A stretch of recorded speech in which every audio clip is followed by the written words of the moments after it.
Good morning, sir. I'm March Peter Habonillo, base IT second year, Black I IT2I.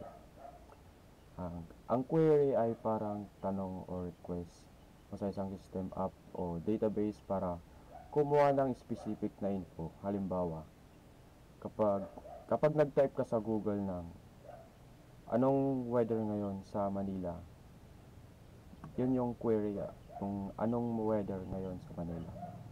Sa database, kapag hinanap mo ang lahat ng customers na may overdue payment, query yon. Goal nito ay maghanap or kumuha o mag-filter ng data na kailangan mo. Ganun. And then, sa process naman niya, sir, ang process naman ay ang step by step na paggawa ng isang bagay. Halimbawa, ang query mo ay mag-order ng pizza sa GrabFood. Yan ang request mo. And then, sa process po is magsasend ng app ang order mo sa restaurant at magluluto ang crew at i-deliver ng rider sa'yo. Lahat yan ay process para matupad ang query mo. Ganyan po yun.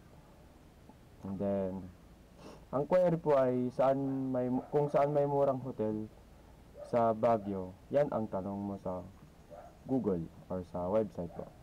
Sa process naman niya is search ng system sa database, filter ng mga hotels na mura at available, and then i-display na yung mga results sa'yo. So, yung sa query po is ano po yung gusto mo, and then sa process niya po is paano gagawin para makuha yon. And then, yun lang po sir. And thank you po.